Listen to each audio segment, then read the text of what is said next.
Za nami je volilna nedelja, ko smo izbirali novega predsednika republike. Predvidevanja so se uresničila in nihče od 7 kandidatov ni dobil dovolj glasov, da bi bil izvoljen že v prvem krogu. Največ glasov sta dobila Anže Logar in Nataša Pirc Musar, ki sta se uvrstila v drugi krog. Volilna udeležba je bila malo čez 51%, drugi krog pa bo 13. novembra. Nocojšnji poudarki so: šmarski občinski svetniki so imeli 20. redno sejo. Občina Litija je pričela z gradnjo vodovoda Leše. Člani AMD Izlake so obiskali otroke v vrtcu Kekec.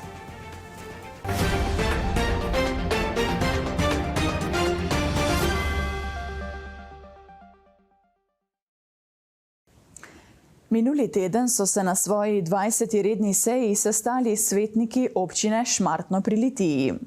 Ena od bolj pomembnih točk je bila obravnava in potrditev rebalansa proračuna za letošnje leto. Tako kot vedno je tudi tokrat šlo za usklajevanje proračunskih postavk, s katerimi bo proračun uravnotežen. O vzrokih smo vprašali šmarskega župana Rajka Meserka, ki je povedal. Rebalans je v bistvu bil potreben zaradi izkazane potrebe predvsem pri urejanju občinskih cest iz vidika rednega vzdrževanja. Namreč tale neurja jesenska oziroma pozno poletna so nam prinesla kar nekaj škode na naših cestah, ki jih moramo seveda zaradi vzdrževanja seveda tudi urediti. To je bilo, kar se tiče tistem odhodkovnem delu. Sprememba, druga stvar, ki pa je bila, je bilo pa neuspešen razpis za ureditev prostorov, kabinetov oziroma dodatnih prostorov na osnovni šoli Šmartno. Namreč znesek investicije je krepko presegal projektantsko oceno. Vrednost je bila okrog 300 000, najnižja, za kar smo se potem odločili, da od zadeve odstopimo. Predvsem tudi iz vidika priprave projekta prizidka k osnovni šoli, kjer bomo, upam, da do konca leta dobili tudi oceno te investicije, se pravi, gre za prizidek in ureditev kuhinje, jedilnice, seveda teh potrebnih prostorov, ki jih šola v nadaljevanju seveda pričakuje. Je še nekaj manjših sprememb, ki pa seveda na splošno vse te spremembe ne vplivajo na odhodkovno oziroma prihodkovno stran. Vse ostale ostajamo v tem, bom rekel, znesku. Mogoče je samo še to, da smo na področju urejanja oziroma priprave dokumentacije v zavrstniku za komunalno čistilno napravo predvideli še ureditev oziroma dokumentacijo za gradnjo pločnika ob državni cesti. Prihodki, ki so planirani, nekako so v tem okviru, kakšnih prav bistvenih razlik od načrtovanega ni. Edino eno stvar, kar ste prej omenili, da je bila zadnja seja, po dogovoru s kolegijem ni bila to zadnja seja, ampak bomo vseeno imeli še eno sejo izključno za pripravo oziroma tega temeljnega, bom rekel, dogovora za participativni proračun. Namreč to pa je pomembno zato, da se priprava proračuna seveda v tem okviru tudi za leto 2023 pripravlja, ker so te postopki seveda del priprav in da te postopki seveda tečejo naprej že. Gradnja in obnova vodovodnega omrežja je ena od primarnih nalog občine Litija. Vanjo iz leta v leto vlaga znatna sredstva z zavedanjem, da je oskrba z zdravo pitno vodo eden od osnovnih pogojev za življenje vseh občanov. Površina občine je velika in mnogo je tudi hribovskih predelov, kjer je nemotena oskrba s pitno vodo še bolj pomembna. Ravno tukaj prihaja do pomanjkanja vode v sušnih obdobjih, kar se je še posebej pokazalo v letošnjem suhem poletju. Pred dnevi je občina Litija pričela novo investicijo v gradnjo vodovoda Leše. Res je, kraj Leše nad, se pravi, Savo pri Litiji, je že vrsto let, ima hudo pomanjkanje vodooskrbe. Gre za zagotovitev vodooskrbe približno cirka 70 prebivalcem v tej hribovski vasici. In na podlagi že priprav izdelovanja projektne dokumentacije v preteklih letih in pridobljenem gradbenem dovoljenju v lanskem letu je letos bil izdelan tudi PZI projekt za izvedbo, tudi, se pravi, postopek javnega naročila, tako da je izbran izvajalec, komunalno podjetje Litija, v tem mesecu pričel z deli. Glavnina, se pravi, vseh del je povezovalni vod med, se pravi, naseljem Tirna, kjer se bo tudi zajemal vodni vir, in pa, se pravi, povezovanje do nad vasjo Leše. Gre približno cirka vse skupaj za sekundarnim omrežjem v samem naselju, za dobrih 2 kilometra sekundarnega voda in pa glavnega voda. Teren je zahteven, zato ker bo skoraj na celotni trasi potrebno tako imenovano pikanje oziroma klesanje v samo skalo, v kamen. Pa kljub vsemu dela se nadaljujejo. Jaz upam, da bo v tem zimskem času ta povezovalni vod urejen in da bomo lahko v prihodnjo pomlad vodo že speljali v obstoječi vodohram, sicer star vodohram na Lešah, ampak s tem, da bi že pred prihodnjim poletjem, ko je verjeti spet, da bo sušno obdobje, lahko že preskrbovali naselje Leše z novo pitno vodo in z zadostnimi količinami.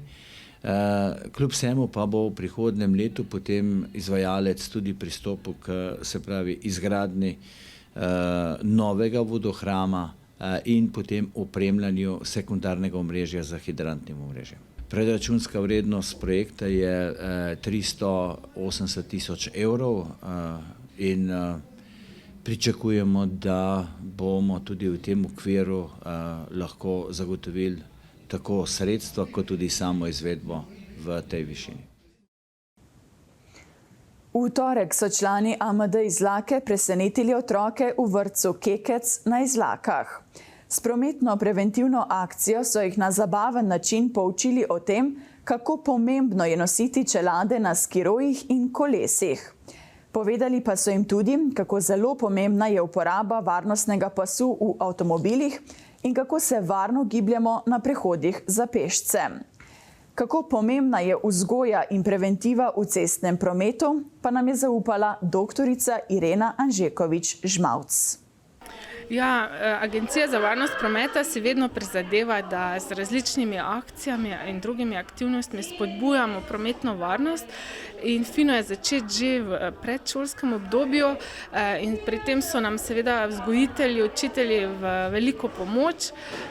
Zelo uspešen je tudi projekt Pasovček, v katerega se lahko priključijo.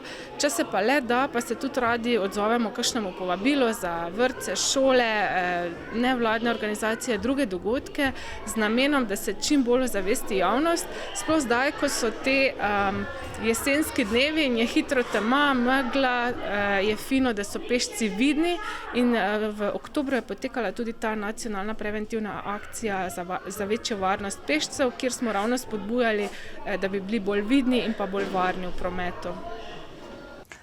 Otroci so z veseljem sodelovali, prireditev pa sta še posebej popestrila super junaka. Anja iz AMZS in policist Leon, ki sta otrokom razdelila odsevne pakete. Z nekaj nasveti sta se v pogovor z otroki vključila tudi predstavnica policijske postaje Zagorje ter predstavnik AMZS-ja. Kaj takšne akcije pomenijo za lokalno okolje, pa nam je zaupal predsednik AMD Izlake Bogo Steklasa. Vsako leto želimo narediti nekaj za varnost pešcev, vseh udeležencev v prometu in vsako leto je najranljivejša skupina so otroci in odločili smo se, da odsevne paketke Avtomoto zveze Slovenije, ki jih je kupila v ta namen, kupilo podjetje ETI iz Lake, razdelimo med bodoče prvošolce, se pravi predšolski skupini enoti Kekec, vrtca Kekec na Izlakah. Pomembno je, da so otroci vidni v prometu, kajti zdaj se bliža čas slabše vidljivosti, prometne razmere bojo se poslabšale in za vse udeležence v prometu je zelo pomembno, da so vidni.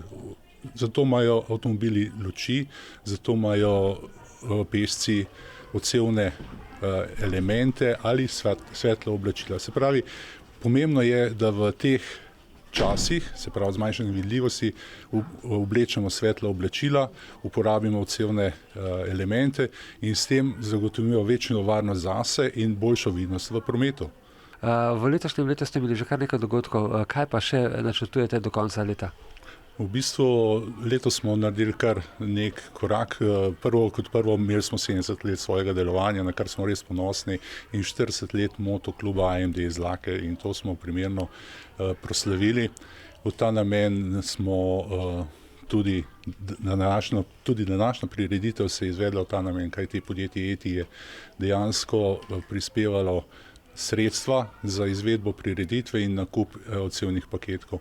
Načrtujemo še prometno delavnico, kolikor nam bo uspelo, na katero bomo povabili se pravi učitelje varne vožnje, inštruktorje varne vožnje, pa povabili naše člane in krajane. In to je za letos skoraj vse, kajti prvič sredstva društva so omejena, drugič pa tudi časa ni dosti na razpolago. Če smo imeli prej 2 leti korono, smo letos lahko izkoristili in smo v ta namen povabili ljudi na naše prireditve. Upam, da nas bo v jesenskem času šlo to še na roko in če bomo naredili prometno delavnico v obsegu, kot so jo pričakujemo, bo to super. Naredili smo pa tudi organizirali obnovitveni tečaj prve pomoči, ki je bil zelo dobro sprejet in razmišljamo, da bi tudi v bodoče kakšno tako akcijo ponovili. Gre za vse, ki so se udeležili in imajo vozniški izpit dlje kot 15 let, kar pomeni, da so malo pozabili prometnih pravil, veliko pa tudi na področju reanimacije, oživljanja ljudi prve pomoči. Osnovna šola Čemšenik v tem mesecu praznuje posebno obletnico. Obeležili so namreč 60 let od njene ustanovitve in delovanja. Ob rojstnem dnevu so pripravili proslavo s kulturnim programom, ki so ga soustvarjali oziroma v pretežni meri pripravili šolarji s pomočjo učiteljev. Na prireditvi so nastopili tudi najmlajši, torej varovanci Čemšeniškega vrtca. Ti so živahno zaplesali, šolarji pa so zapeli, recitirali in igrali. Posebej za okrogli rojstni dan šole in šoli na čas so sestavili tudi pesem. Podružnična šola v Čemšeniku letos obeležuje svojo 60-letnico obstoja. V ta namen smo pripravili kulturni program, v prostorih šole pa razstavo. Razstava obsega zgodovino podružnične šole v Čemšeniku, fotografije, zbirali s pomočjo krajanov in krajank Čemšenika smo zbirali fotografije, ki pripovedujejo o zgodovini šole. Prisotne na proslavi je pozdravil tudi zagorski župan Matjaž Švagan, ki je šolskemu kolektivu čestital. Jim zaželel vse najboljše naprej, obljubil pa je tudi nadaljnjo sodelovanje in pomoč občine. Po prireditvi, ki je potekala na šolskem igrišču tik nad šolskim poslopjem, so v prostorih šole na ogled postavili tudi razstavo o zgodovini šole. Gradivo za razstavo smo zbirali s pomočjo krajanov in krajank krajevne skupnosti Čemšenik. Sprva je bilo gradivo precej težko zbrati, medtem ko so se krajani v zadnjem času precej bolje odzivali na naše povabilo za razstavo in zbrali smo kar precej gradiva. Gradiva obsegajo razredne fotografije, potem kronološke podatke in pa veliko slikovnega gradiva, ki obsega gradnjo šole ter delovanje podružnične šole v Čemšeniku. Na Dolu pri Hrastniku je na ogled zanimiva ulična razstava, ki skozi fotografije razkriva življenje in delo enega prvih dolskih fotografov, gospoda Davorinka Štakovnika. Več o fotografu, ki je deloval na prelomu 19. v 20. stoletje, je mogoče prebrati na razstavnih panojih. Mi pa smo se na kratko pogovorili s pobudnikom razstave Bojanom Šibilo. Davorin Štakovnik je bil fotograf na Dolu pri Hrastniku v začetku prejšnjega stoletja. Je ustvaril vrsto portretov domačinov, spremljal spremembe na Dolu, predvsem gradbene spremembe. Fotografiral je gradnjo nove cerkve in pa podal se je tudi v fotografiranje razglednic, ki so predstavljale kraj Dol, pa tudi okolico, kot so Rimske Toplice in pa širše. Ampak njegova specialiteta pa niso bile samo recimo temu gradbene ali pa pokrajinske fotografije. Zelo odlično je portretiral posameznike, družine, pa ni bilo pomembno, iz katerega socialnega razreda so te ljudje prihajali. Res je. Fotograf je bil mojster svojega poklica in dejansko je na portretih posameznikov prikazal tudi njegov značaj. Ne zgolj fotografijo portretiranca, temveč tudi vse ostale njegove lastnosti. Tako vidimo na njegovih portretih razne pritikline, kot so psi, potem, ki predstavljajo verjetno nekega lovca v tem okolju, ali pa kakšne druge pritikline, kot so recimo knjige, potem postavljal jih je v različne poze, s tem, da je izrazil oziroma poudaril njihov značaj in pa njihov značaj. Kako pa ste v fotosekciji, ki organizira to ulično razstavo, prišli do imena Davorin Štakovnik? Štakovnika omenja že Orožen v svoji knjigi Zasavje o Zasavju, kjer v nekem odstavku piše, da je Štakovnik bil fotograf na Dolu, oziroma Davorin Štakovnik bil fotograf na Dolu pri Hrastniku v začetku prejšnjega stoletja. Vse nadaljno zgodbo pa smo nekako razrešili sami oziroma z pomočjo prijateljev, ki so nam pomagali razvozlati ta vozel. Iz kje pa prihajajo viri fotografij, ki so objavljene oziroma postavljene na panoje? Viri prihajajo iz različnih koncev. Portreti so večinoma zbirke posameznih družin, in ti portreti predstavljajo pač eno zelo veliko vrednost v teh rodbinskih albumih. Po drugi strani pa imamo tudi fotografije iz NUK-a, iz Muzeja novejše zgodovine v Celju, potem Univerzitetne knjižnice v Mariboru, pa tudi iz nekaj zasebnih zbirk, v katerih so shranjene te slike. Razstava bo na ogled najmanj mesec dni, to se pravi nekje do sredine oziroma konec novembra. Če bo pa zanimanje, pa mogoče še dalje.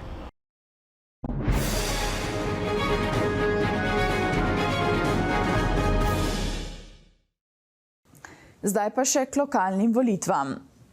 Minuli četrtek se je iztekel rok za vložitev kandidatur za župane in občinske svetnike. Tako so zdaj znani tisti, ki se bodo potegovali za županski stolček v občinah Litija, Šmartno pri Litiji in Moravče. V Litiji bo imel aktualni župan Franci Rokavec, ki se bo potegoval za 5. mandat, 4 izzivalce. To so Boris Doblekar, SDS, Boris Bevc, NSI, Kaja Mlaker Agreš, Levica in Iztok Izlakar, Gibanje Svoboda.